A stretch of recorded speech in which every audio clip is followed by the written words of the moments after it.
Ice Cube say when we come back from this break, ain't no more excuses, ain't no more mental reps, ain't no out of shape, ain't no knowing the playbook, ain't no more excuses.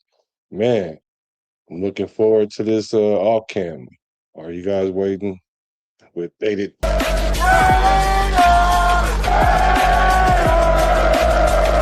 Just win, baby.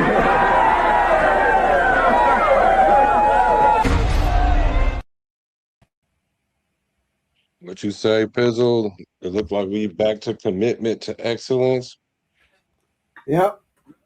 And now all we gotta do is just win, baby. Just got to execute. Just gotta execute. Welcome back to Bart, the Bay Area Raiders talk. It's your boy, Black the quarterback, and I'm with my nizzle for shizzle. Fizzle. What's good with you, brother? What's cracking with you? How you doing? And I'm good, man. You shot me a message today. He was like, check this out. Ice Cube, he had a presser. So I guess it was kind of appropriate because we seen a couple other players. We seen Quay Walker, which surprised me because we didn't get to see the other linebacker that we signed. Kubiak's going to talk about that. We're going to go over the presser. Before we get to that, though, because usually I jump right into it, but I was thinking, what are three things that you're looking forward to in this going into this camp and what you want to see in camp? Three things, or a couple of things. What's up to the chat that you want to see going into into the camp this year?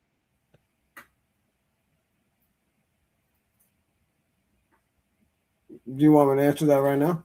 Yeah. Go ahead. Oh, okay. So what am I looking to see? Well, like I'm looking to not hear any excuses. You know what I mean? Well, okay.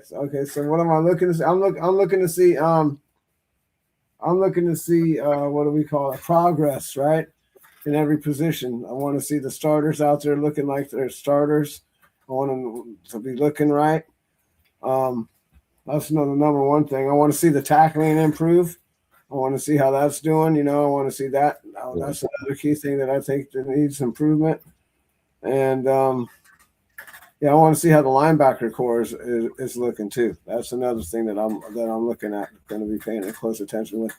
So all my things are pretty much on pretty much on defense. Oh yeah, that's what you say is your concern this year is the defense. And I will agree with you. One thing I do want to see this year is the tackling. Yes, I do want to see the tackling a whole lot better, and I couldn't agree with you more with that. Let me think of something. Let me see what I want to see. What I want to see is blocking. I want to see us block on offense. That's what I definitely want to see. I want to see our wide receivers block on offense, and I want to see our old line get nasty, get busy. Because earlier in the offseason, we broke down the offensive linemen we had on the schedule. I mean, on our roster. So we might need to revisit that. But I was liking a lot of them to certain types of dogs. We need dogs in the trenches. So I'm looking for the trenches to go crazy. So, Chad, what about y'all? Hit the like button. Hit the like button. What are you looking forward to in this camp? What are you looking to see in this camp? Let's see who we got in here. Okay, let's say Starbucks. Don't give up. Well, we got some new people in here. I don't know, some new ones for me, but what up with y'all? Thank you, Thank y'all guys. for stopping to the Bart. But what are some things that you don't want to see? A couple things you don't want to see this camp. Yeah. Well, I don't want to see disorganization. Like I don't want to see people like not knowing where they should be lining up at. I don't want to see like they don't know what play they're running. Like I don't want to see that. I don't want to see any disorganization. Like we've had plenty of time to get this stuff together. So that's one thing that I'm looking at the most is how much have these guys been paying attention? Are they on the same page? All the continuity with everybody, just how everything is gelled. I just want to see the whole thing, the whole thing work together, the offense and the defense. I want to see the progression of that of both sides. Yeah, no doubt. Me too. I want to see that some cohesion. Yeah. One thing I don't want to see. I don't want to see people say that there's a quarterback battle. I don't want to see that this camp, because there is no quarterback battle. There isn't. And if it is any kind of quarterback battle, it's between I want to say the 2 and 3, but I really mean the 3 and 4. But I don't think there's a quarterback battle at all. And I don't want to.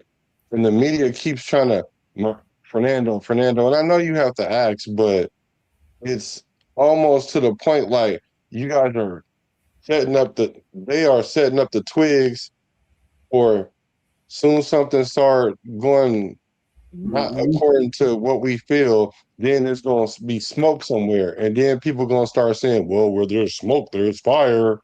I'm like, yeah, y'all set it up all in the preseason. Like, of course. So I don't want to see nothing about, and I know I am, but I don't want to see the fans buying into this quarterback competition, because there is no quarterback competition.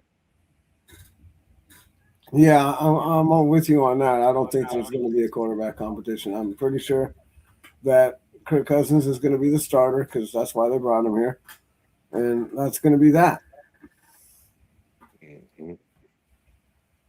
I don't know where everybody's getting this. There's a competition, but I guess in their mind, they're competing, but I don't see it. Yeah.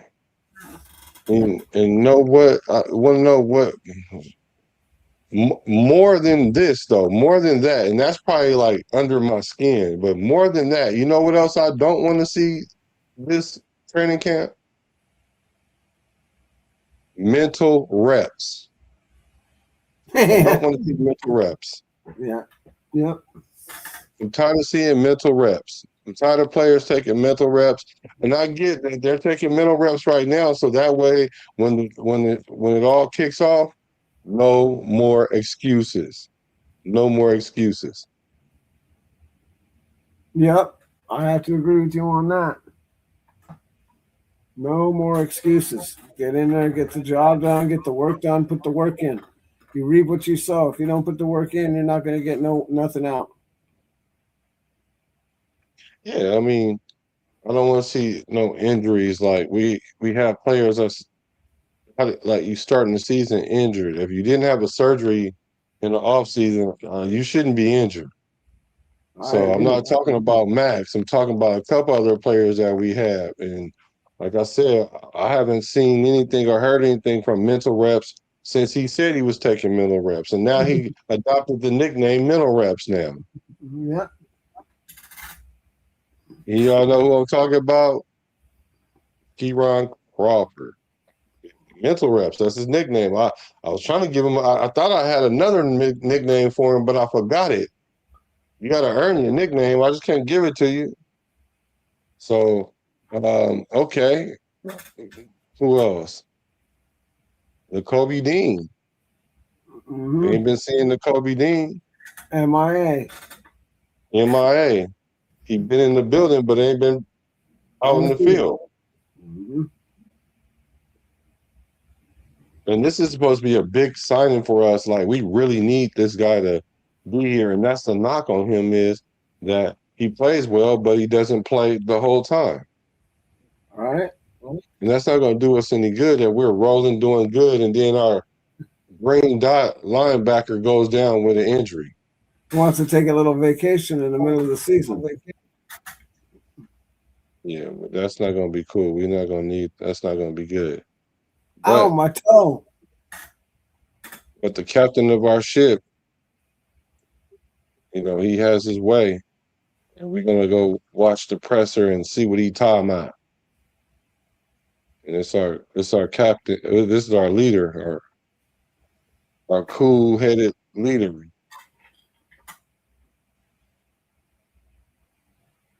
Ice cool. Clint, you watch Fernando. I like your style. Get rolling.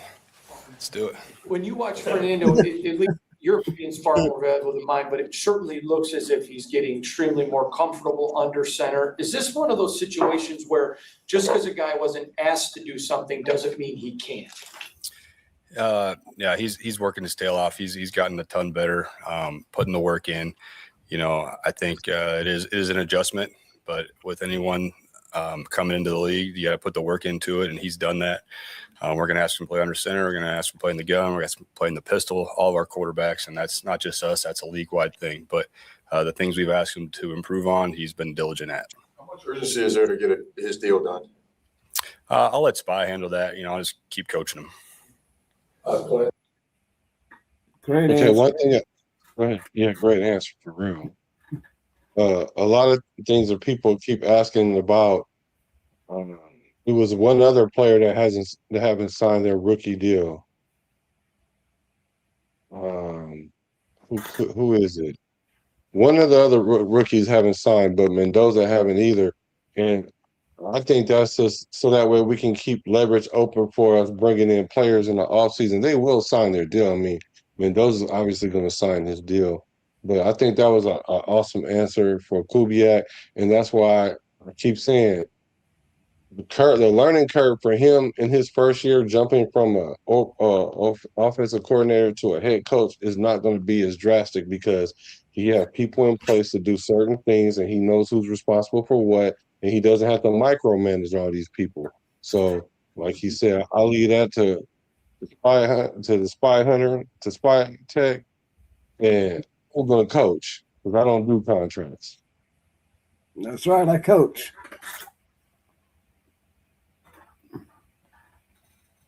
What up, Raider Nation? In regards to Kobe Dean, is his absence from mandatory minicamp from practice, is that injury related? Yeah, Nakobe's been here every day. He didn't practice, but all injuries and things like that. I don't want to talk about this time of year. We just want to get all our guys healthy to training camp. That's really the most important thing. Uh-oh. He said he don't want to talk about that this time of year. He's just trying to get everybody to camp. Mm-hmm. And I think that's just his way of putting a little barrier, a little shield there. Like, don't come in here asking me about all these hurt players. But of course, the next person asks about Jamad, but they didn't ask about mental reps though. Nope. And so I had to do a little to research real quick to see, like, has he actually been on the field? We just haven't seen him. And I guess he's nursing a knee injury. So I don't know. He looked pretty good when he jumped in that pool, but maybe he tweaked something that first day of OTAs. So what do you think about that? Now that it seemed like mental reps is for the injured. Well, yes. Or the guy who threw the interception. He's mental repping too. Yeah. But yeah. But yeah, I mean, it makes sense. He was kind of, just sitting there mental repping, watching other people do what they do. That's what usually you do when you're hurt. But I'm just surprised that he's that prone to injury. Like, what did you do on the first day to hurt your knee, though? You know what I mean? What were you doing? I wasn't thinking it was that high stressful of a mini camp to be where it's going to be enough to hurt your knee. Yeah, I don't know to what degree, but I think what Kube is doing is allowing all these players not to make excuses, because once camp start, all that stuff is going out the window. I'm telling y'all, like, yeah, you can be injured now and going to go see your baby being born and all that stuff, and hey, it's cool. It's cool. Whatever. But just know, once we put them pads on, that's going that depth chart that everybody keep looking at, trying to foreshadow things and all that gonna go out the window because that stuff is just, you know, vanilla right now. We just sticking the most veteran person at the one and working our way down, and everybody have to work their way up. So I think that's how that's playing out. Yep. That category. All injuries and things like that. You know, I don't want to talk about this time of year. We just want to get all our guys healthy to training camp. That's really the most important thing. Does Javon kind of fit into that category in terms of, you know, just managing it right now and getting into training camp? Absolutely. And, you know, he's done a great job, and we're asking him to spend a lot of time with AG just to get him ready so that when we put him out there come training camp, we have 100% confidence in him and him the same way. But really excited about seeing him practice, you know, come training camp. His absences kind of just been a part of the plan, working with AG kind of going forward. It has, yeah. AG has got a great plan with our medical staff, and we're bringing him along slowly. You are not a person given to hyperbole, so it sounds like to me like they're making sure when he gets to the starting gate, he can take off running just like everybody else. Yeah, don't want to hear any excuses. Yeah, no excuses, and we're relying on him to 100%, so we can have confidence in him, and he can have confidence in himself. So it appears that we have a plan, and we're simply just trying to get everybody to camp, and then let everybody decide for themselves where they're going to end up. Right. I love it. The people that are going to want to be here are going to ultimately be the ones that are here. The ones that don't want to be are going to be weeded out really easy. If you ain't got the work ethic and what we're looking for, you're going to be gone. Yeah. There is no tomorrow. There is no tomorrow, Rocky. With AG kind of going It forward. has, yeah. AG has got a great plan with our medical staff, and we're bringing him along slowly. you are not a person given to hyperbole, so is this team where you thought they would be after mandatory minicamp? A little ahead, a little behind? What is your thoughts and assessment? We're an improved team. Our guys have taken the coaching. You know, they're doing everything we ask them to do. I definitely see an improvement from where we started. And, you know, this time of year, you can kind of get lulled to sleep when the pads aren't on. So, you know, what team that we're going to become, we'll find out, you know, come training camp when we put pads on. There's so many guys that are maybe doing great right now that will disappear, you know, come the fall. And there's so many guys that you maybe not notice as much, but all of a sudden, you know, whether it's a running back or an offensive lineman or defensive lineman, now that guy really shows his value. So you get what you can out of this time of year. And then the real evaluation comes, you know, with those 11 practices before we play that first preseason game. And this is what I've been saying the whole time. This OTA stuff is just drills and get you in shape and all that other stuff. Conditioning, yeah. Try to get what you can, but it don't matter until you start hitting. And Right. people think that mean the preseason games. No, them 11 practices, they're gonna be hitting at least. I don't even know what the number is, but I'm gonna say they're gonna be hitting half of them at least. So I don't know how many, because I would say probably closer to 8 practices or 9, but whatever.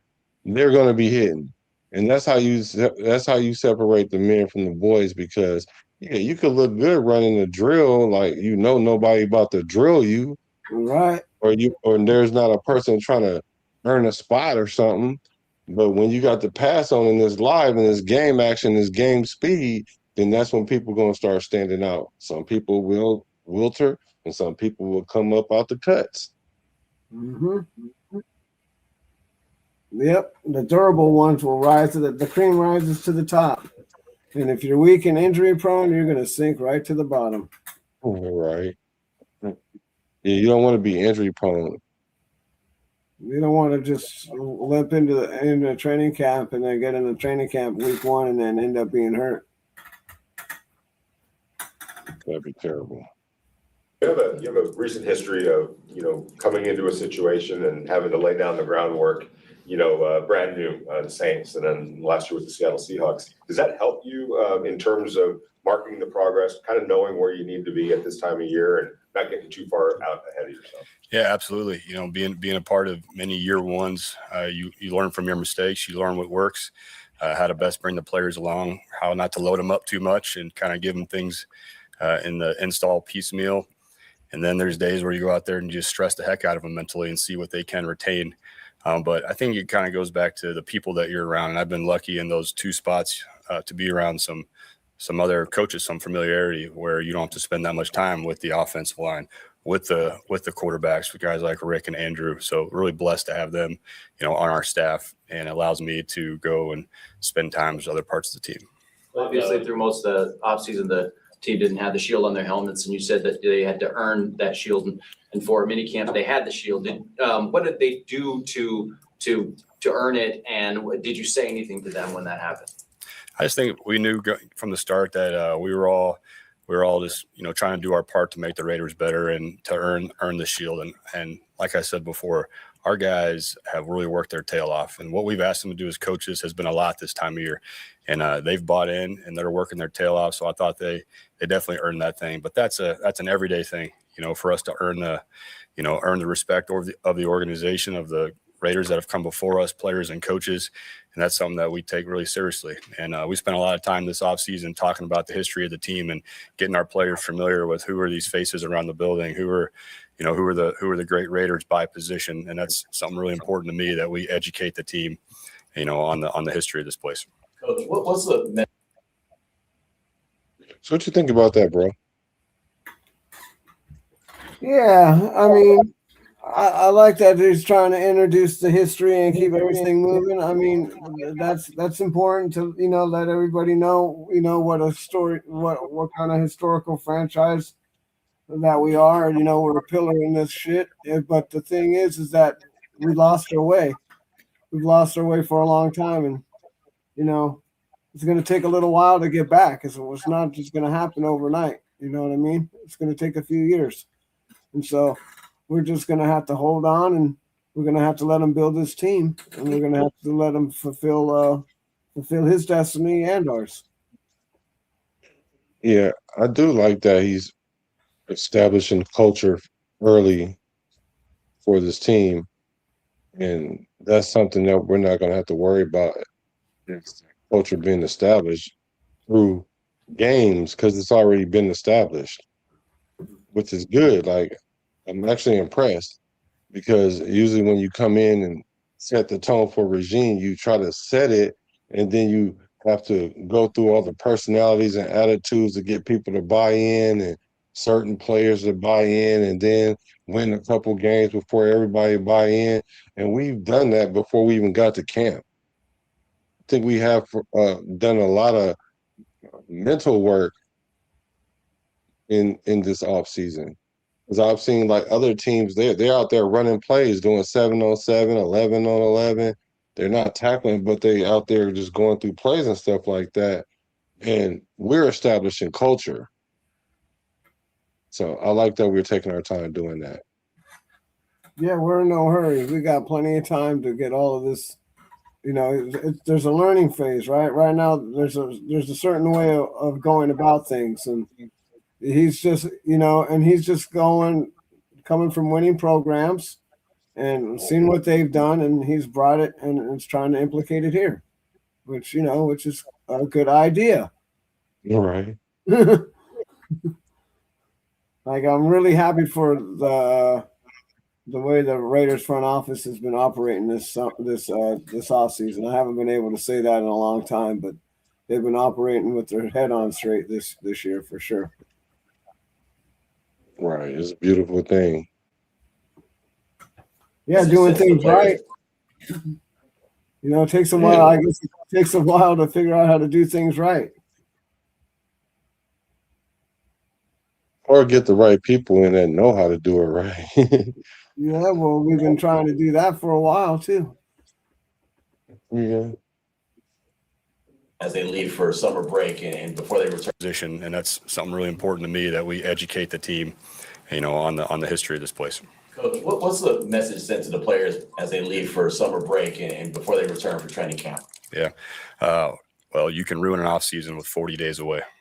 You put all that work in this time of year. If you go post up on the couch, all that work is for naught. So 40 days away, you got to be really self-motivated, and we're not going to be with them every day, but we'll be in contact with them. And then that's where to me that, Mr. Spytek, his job comes into play, because he brought in a lot of quality individuals that are self-motivated. If you don't have self-motivated guys, you have no idea what's coming once they come into training camp. So I feel really confident that we have self-motivated group. You got a sense now any players are staying here to work out? Yeah, we do. We have quite a few. And I think guys want to be here. We have the best of the best facilities, trainers, wait staff, and our guys, and know it's hard to leave and find better than this place. So, Mr. Davis gives us the resources, and then our players, want to stay, and that's a big advantage to our organization. So, Pizzle, one of the things that you've been consistently talking about is coming into shape. Like, what are you guys doing in the off season? Like, you guys should be getting yourselves ready to play football.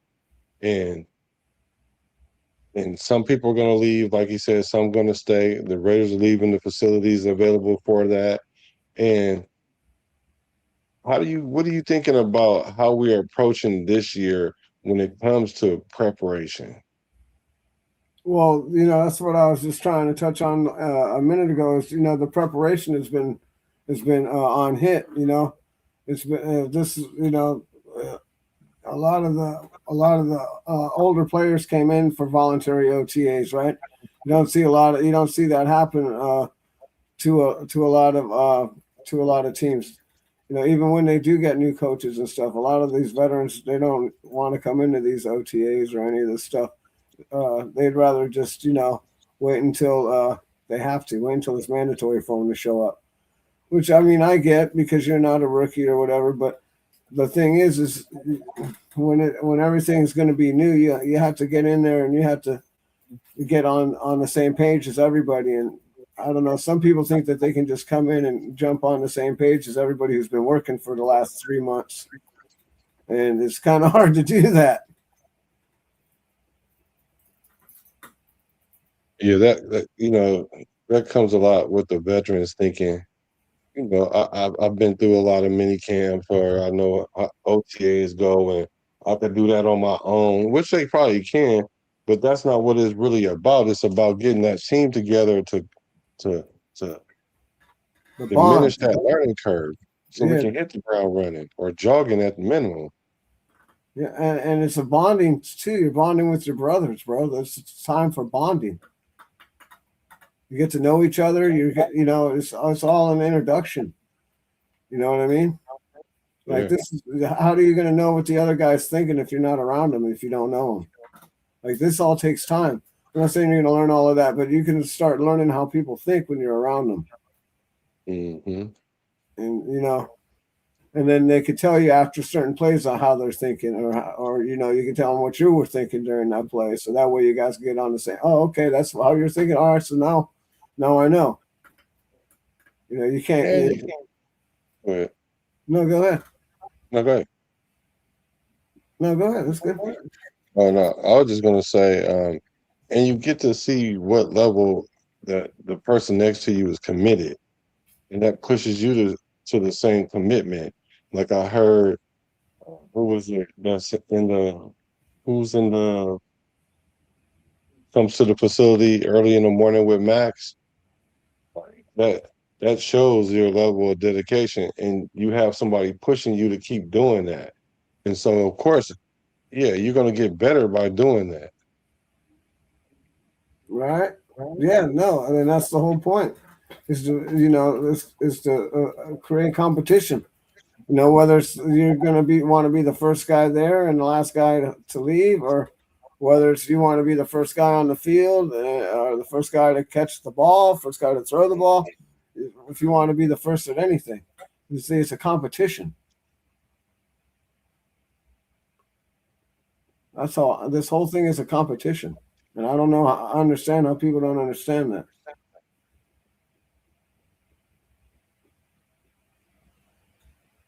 So Gruden said he's feeling healthier than he has the last couple of seasons. Not anyone. Seems like rejuvenated out there. How much of that is a benefit or a luxury even when it comes to Fernando, like you don't have to rush him, especially if Kirk is firing on all cylinders. Yeah, if you watch Kirk play, his last 4 games in Atlanta, you saw what he can do. He's getting healthier. He's played really good football for us this time of year, and we're counting on him come the season. When Gruden was here, he did the early morning practices. Coaches, players loved it because they're able to get out and go to their kids' Little League games, enjoy their families. Is that kind of what your thinking is? And do you anticipate continuing that through training camp, Clint? Well, I think, as far as the family part of it, our family comes this next month. We get that time with our families, and then, we're not going to see them a whole lot come training camp. The reason we're doing that is for our players to practice outside on the grass as much as possible. There's such a benefit to them being on the grass and their bodies and their overall wellness. So if we have to do that at 7:30 in the morning, that's what we got to do. Coach Kirk kind of told us that he dispelled the notion of him being a mentor in the quarterback.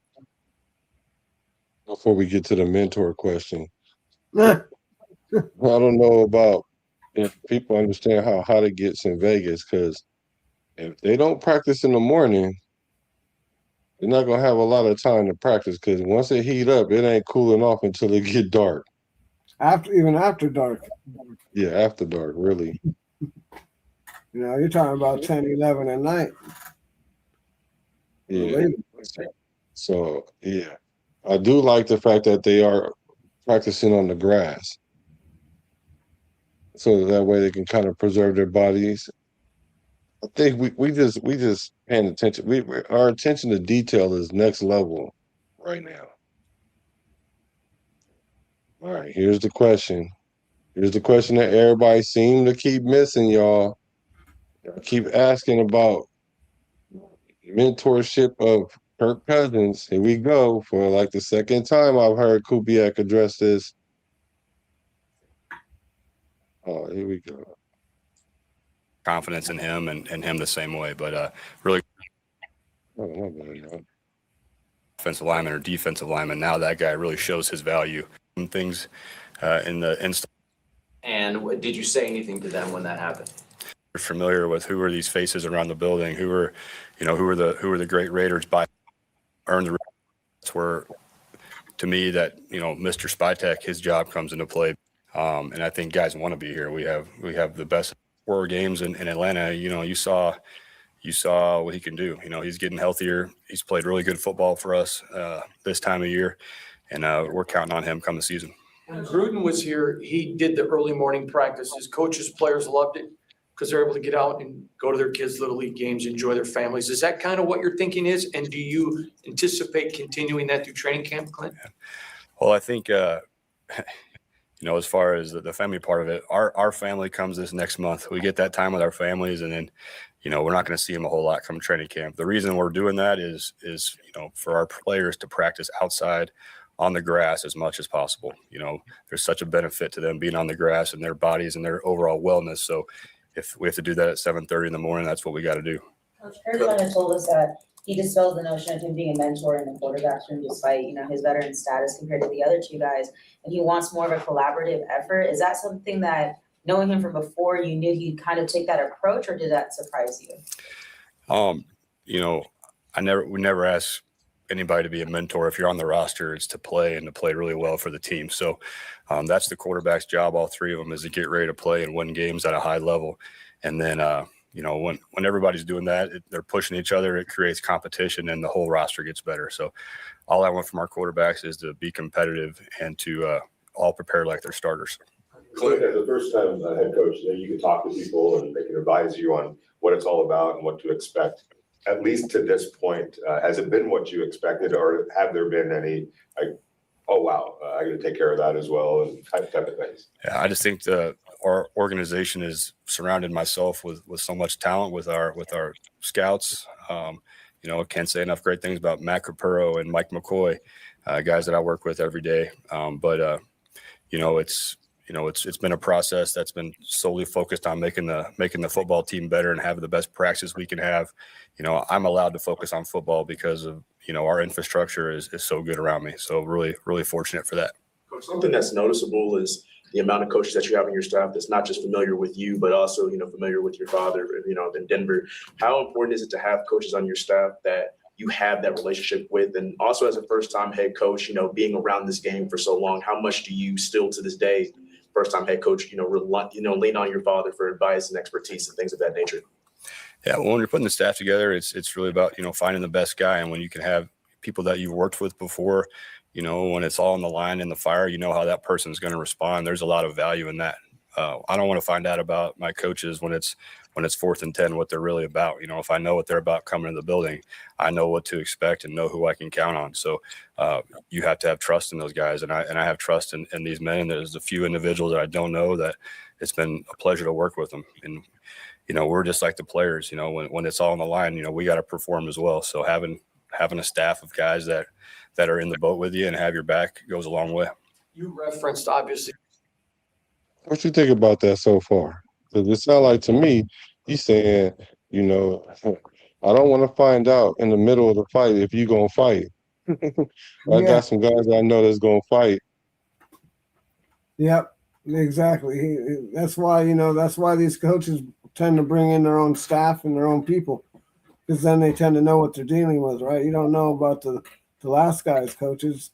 You don't even know about the last guy's players. That's why usually when people come in, they get rid of all the other players that were on the roster. It takes them a couple of years but you can't get rid of everybody at one time, but they rotate them out. Eventually everybody will be gone. Because they'll keep pillars. Like, they'll probably keep Max, but they'll keep Bowers. They'll keep Genty. They'll keep Mendoza. They'll keep Colton Miller. They'll keep the center, right? They'll probably keep JPJ. So, all these guys are going to probably keep Lindenbaum. That's his name. Yeah, they're gonna keep the proven players for sure, but those fringe players or players that have yet to rise to the top or on the bubble, yep, you out. If you don't get off the bubble, then you're gonna get up out of there. And I think that's the situation that kind of AOC is in. Mm-hmm. Not just him. Yeah, not just him, Kuntz. Yeah, Kuntz is probably on the bubble. The running back, wide receivers. Yeah. A couple linemen. Yeah. Just everybody's on the chopping block, basically. If you ain't got even if you got a contract. If you ain't fulfilling your contract, you may be gone. For real. You got to go if you ain't doing your job. If we'll find somebody who can. The game of football is played in pads. You can't read too much, but Caleb Rogers has really looked good. In fact, it's hilarious watching him with Rick. He's like the Pied Piper. What have you seen from Caleb that's impressed you over these OTAs and mini camps? Well, I think there's a lot of great competition at the guard position, especially. But it's to me, it's always hard to find. It's when a guy is one of the first guys in the building every day. It's important to him. That doesn't guarantee you anything, but I see Caleb, I see Max. I see a lot of guys on our roster that are up before the coaching staff. Looking at their script, having a plan for the day, and he's one of those guys. In February, you're coaching in the Super Bowl. You hired as a head coach. You're putting your staff together. In March, you got free agency. April, you've got a draft. You got OTAs. You've got mini camp. You'll get some time to yourself, Klint. How do you kind of decompress, or do you sit back and take a deep breath and just kind of relive what's happened over the last 6 months and get ready for the season? Yeah, a little bit of both, but I'm just looking forward to going, being a dad and being around my kids and my wife and my family and rejuvenating that way. It's really important for myself, for our whole staff, for our players to go recharge. I don't want our guys to get burnt out. I want our guys to be, excited to come to work when training camp starts. So I'm not going to talk to a lot of them for a month. Yeah, as coaches, we got to focus up on some things, get them detailed for camp. But it's really important for the mental health of the whole team that we get away and go be with our families. Now, I do agree that you do have to take care of your mental side of the game, like mental health and things like that, and take time for your family. The one thing I do like what he's saying is he's keeping the main thing.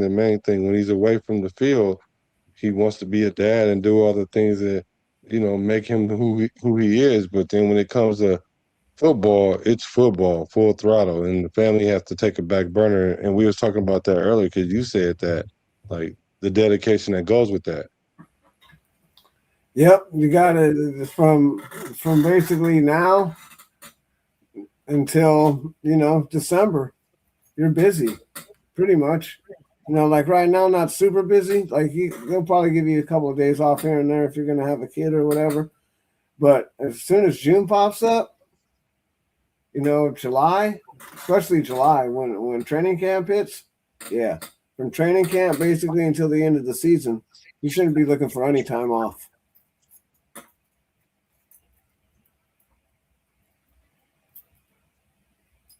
It was important for you guys to bring in players through the draft and the free agency that were high character guys and leaders. How have you kind of seen all those personalities come together so far? Yeah, I think when you bring in guys with that background, but they're also rookies, and they're all just trying to figure out what to do first before they can lead. So I think our coaching staff's done a great job of preparing these guys, and their leadership will take hold after they go demonstrate to the rest of the roster what they can do on game day. Fernando said that he feels like he's leaps and bounds ahead of where he was when he got here. Would you kind of agree with that statement, and where do you kind of feel he is in his development right now? I'm happy with his work ethic, with Jacob's work ethic, with Kirk, with Aiden, and you better be getting better every day in this league or you're going to get passed up. So. Wait a minute. Hold up. He like, you better be getting better or you ain't going to be playing. Like, yep. Like I keep trying to tell people, like all these excuses about, oh, this person's been having these coordinators. And even when AOC said yesterday, shout out to AOC, because he was like, that ain't only people care about that is my wife, my mom, and my kids, maybe. Right. Don't nobody care about that. If I throw a pick, it's just a pick. Right. You feel me? It ain't no excuses in that. Nope, there ain't. It doesn't matter how many. You can have one coach your whole career. You could have 20. What difference does it make? What's that got to do with winning? What's that got to do with your execution? Because that's what the quarterback position is about, is your execution. It absolutely is. And the NFL is fast paced now, where it used to be you have the same coordinator 2-3 years or 4 years, 5 years, so the offense can gel and be unstoppable, but not no more because even the coaching carousel moves faster than that. As soon as they start winning, they're gone. People want to hire them away. That too, yeah. That's the hardest thing about winning the Super Bowl. Is as soon as that happens, people come for everybody on your staff. So that's why these great teams, they're able to reload. They're able to go and get other coaches and get other talent to fulfill the needs of the roster. That's what you got to do. You got to be able to adapt and overcome. Yeah, that's a good example because Seattle is in that situation right now. Mm-hmm. The Lions were in that. Yeah. Go ahead. I'm sorry. No, I was just saying Seattle in that situation. Even when Ben Johnson left, the Lions. Yeah, right. Yeah, look at them. They took a step back. That window for them to get into the Super Bowl turned into like it used to be a door, but now it's a window.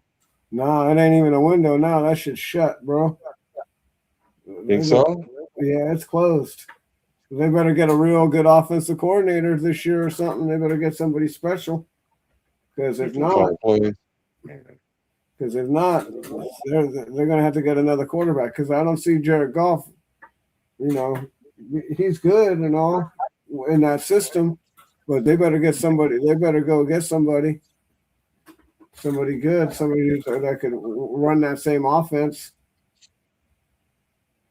But it's not just Ben Johnson probably plays now, right? Not Ben Johnson, but what was that coach name that they had? The head coach was calling him, but he's not good enough. That's what I mean. Just being a coach, calling plays is an art, bro. You know what I mean? It takes a little while to get into the groove of doing that. The head coach's job that's not what a head coach does. That's what an offensive coordinator does. He's trying to be an offensive coordinator and a head coach. This guy's already an offensive coordinator. Like it's harder to replace an offensive coordinator than you think. Yeah, especially a successful one that calls good plays. Right. Because Dan Campbell, he just took over the play calling from their offensive coordinator. Yeah. Because they didn't have a choice. And Dan Campbell didn't call that good of plays either. The other one that did that was the guy with Mac Jones. When they had the defensive coordinator calling the offensive plays. So like, what are you doing? You're a defensive coordinator calling offensive coordinator. You're calling the offense now? Pat Patricia or whatever? Right. Yeah, that's just dumb. Like you set the quarterback up for failure just doing that. And then you wonder why you're losing. Like, come on, bro. Or get hurt. Yeah. Like, that's just, can't get the play in on time. You can't fuck. All of the, people think it's it's like surfing, right? It's a vibe. And then once you miss a play, you can't just call the next play that you're going to call. You got to start over again. Because, that's the whole thing. Is because you're setting them up. And once you miss the play, you miss the setup. You got to set it up again.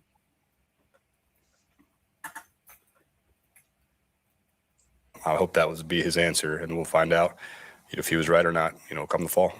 Your players have talked about the seriousness and the tone. You said Kirk Cousins said like it's not a country club, to say the least. How do you go about setting that tone for them and those expectations? Yeah, I think it's our job as coaches to set expectations and to give a detailed plan and to see the players executed and, not walking past a mistake. If it's not done right, do it again until you get it right. Because on Sunday, everybody's job's on the line and we're counting on everybody, coaches and players. So it's just important that we're all held accountable. We know what the standard is and we go execute the plan. We're going to wrap it up with Hondo, Vinny, and then Ryan. Coach, going back to Aiden O'Connell, would you you referenced him briefly on a podcast for the organization. Can you talk about him? Because he's been a guy, 6 offensive coordinators and hasn't even played his 4th year yet. Would you? Please do, because everybody keep looking too deep into your comment about AOC. If you notice, he's talking good about all the quarterbacks. Sometimes they do leave out Carter, but he usually includes Carter into the conversation when he's not even inserted in there. That's just his way of protecting the whole room as a whole, and so that no way anyone feel like they being singled out. Yeah, they don't want this is the new NFL. You can't hurt anybody's feelings. This is a new NFL. You didn't want to tip your hand. Now you don't want to hurt someone's feelings. Yep. You just talk about him, please, sir. I would. I think, you guys are at practice. You see how Aiden completes balls. I've competed against him live on game day. Not surprised with the positive camp that he's had. In college football and the NFL, everyone has a new coach every year. That's just how it goes. You can make that an excuse. You can use it to get better. I think he's used it in the latter way. I know the depth chart doesn't mean a whole lot this time of year, but it's hard not to notice Zeke Bassis and Traden Stukes out there running with some other important players on that defense. In particular about Zeke, what has he kind of shown you guys that has earned him some bigger opportunities? Just a credit to John for getting so much competition in that room, and we want to keep pushing the starters and young guys like Zeke. Have had some good springs. Happy with his work ethic. Again, just like everybody else on the roster, what is he going to do when the pads come on? What are you going to do, Zeke, if you're listening? I love that. I tell everybody, like, all this stuff don't matter until you put them pads on. And he looked into the camera and said, "What you gonna do, Zeke? What you gonna do, brother?" Everybody's saying how good he is, and they have high hopes for him, and I do it too as well. He just was a little light.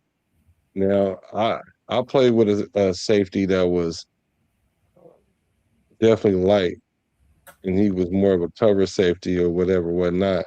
So hopefully it don't get to him when, the ball, where he has to make a tackle, where he will make a tackle, but we don't want him to make 100 tackles like Paul Malo had to from a free safety position or from a nickel position, 10 having 100 tackles. We're going to put him in there in situations where maybe it's a 3rd and long, 3rd and 8 or something where they don't run the ball, or you're pretty sure they're not going to run the ball. So that's a name that I'm expecting to pay attention to in camp is Masses, because that might be a steal that we got as well. Yeah, Kubiak mania. That's hilarious. What you gonna do? That's hilarious. Yeah, I just think that these guys are just gonna have to step their game up and get ready to put the pads on, and we're gonna find out who's gonna be able to. What up, Furpo? Who's gonna be able to hang, and who's gonna be a crybaby?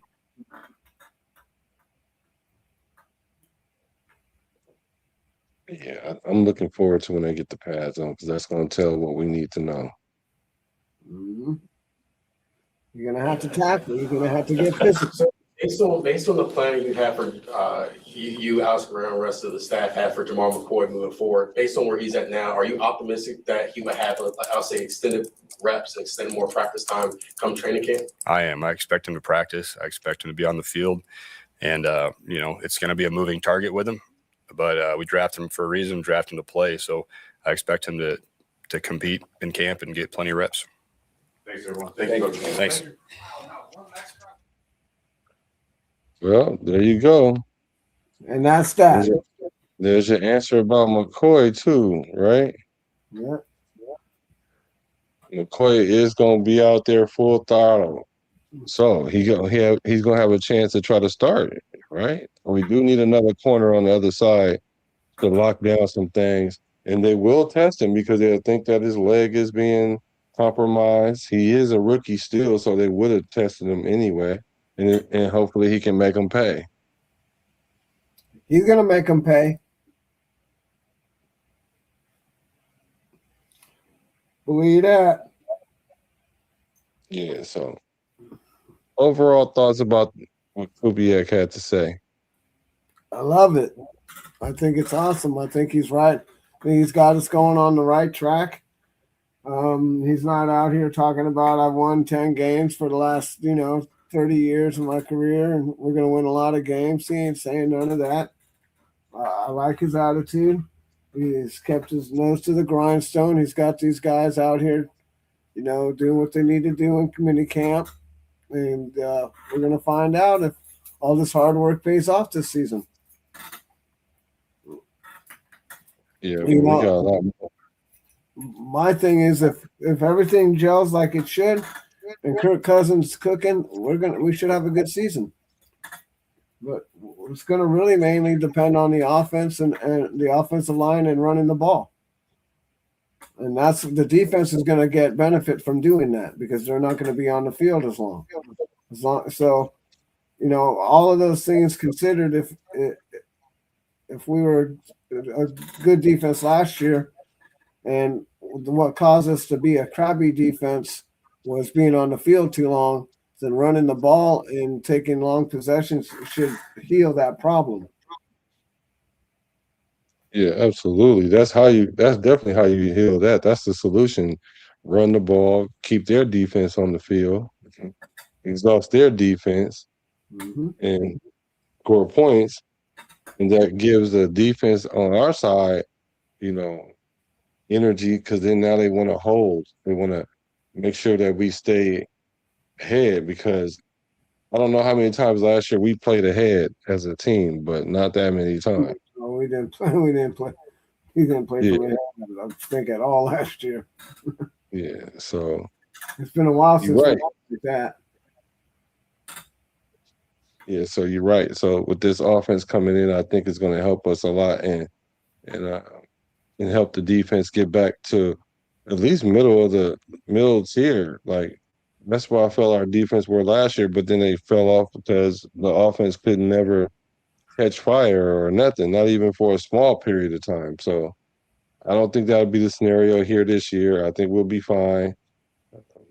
I think the O-line would be fine. I think our running game would be superb. And our wide receiver game going to be cool. So we'll see. I like it. We're going to take a break. And they're going to have to come back and be ready because there's no excuses. No excuses. I don't want to hear nothing this year about nothing. I don't want to hear about Quay Walker having to go over to play with the green dot because the Kobe Dean is hurt. I don't want to hear Max Crosby don't have enough help no more. I don't want to hear that. I don't want to hear Kuntz talking about anything because what's his name ain't here? Tyree Wilson, who outplayed him last year. I'm just saying. I don't want to I hear don't know about nothing. that, but He had just as many sacks as him, and he had a safety. yeah, he had one safety for his whole career, bruh. Yeah, we're not comparing his career to everybody else. We're comparing it to Malcolm. Only played 6 games good, Kuntz, and I got 2 years worth of contract over it. Well, you know, there's no He's a excuses. second He got player. hurt. We'll see what happens this year. Yeah, he's the second highest paid player in our on our roster. But he got 4 sacks in the last 7 games last year, right, or something. I don't know if it was the last 7 games though. I don't know, but I think it I was the know. last 7. I think it was the last 7 or whatever. Maybe it was the last 5. It was the last something. I think it's the last 7 games he got 4 sacks. He got it at the end of the year, I believe. I could be wrong, Let me see. Hold on. but I'm probably right.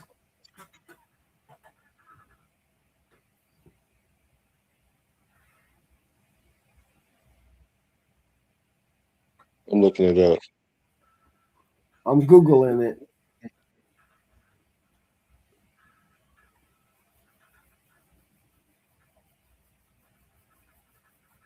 He had 6 sacks in the last 4 games, but that was the year before last. That's what got him the contract. What you talking about last year, right? Yep.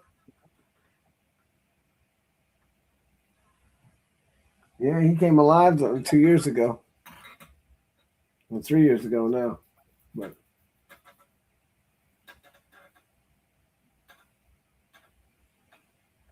Okay, he had 4.5 sacks. He had a sack in week 1, then a sack in week 12, sack in week 13, sack in week 17, and a half a sack week 18. So yeah, okay. So got you know, he kind of 3.5 sacks in the last 4 games or whatever, 5 games. 6 games. Yeah, okay. So we need you to get 6 sacks up to that point next year. No, we week need 12. that. We need to have way more sacks than that. We need to have Well, we 10 need him to sacks. have like 10 sacks Yeah, or more. I agree. He needs to have at least 10 sacks by then. Yeah. So I don't expect him to have 13 sacks, but if he can have 6 sacks by week 12, and then ball out normal, then that should put him at about 9.5 sacks, 10 sacks. So that's what I'm expecting from Kuntz. But there's no excuses now, y'all. So I'm happy that this part is over. All the mental reps y'all need. You about to get all the mental health rest and the mental reps that you need. Because I mean, the Kobe Dean is injured. If his whatever his injury is, he had close to a month to get ready. Right? He had the whole offseason. He hasn't participated. Same thing with mental reps. Mental reps. If it's his knee tweaked up, you got about 3 weeks to get it right. Don't be out there chilling and kicking it like Coop said. Don't be on that couch just chilling. Because on camp, it's gonna be hectic. I'm a Raider though. So speaking of hectic though, make sure y'all hit that like button because it's been hectic in the algorithm for your boy and your boy. I guess because it's getting kind of lazy and not much to talk about, but make sure y'all hit that like button, hit the the subscribe button, and hit the bell button because if you want to know anything about Raiders, you should be here with it. Cause I'm a Raider. I'm a Raider from the Bay to LA, Las Vegas. I'm a raider from the Bay to LA to Las Vegas. Recipes to Al Davis.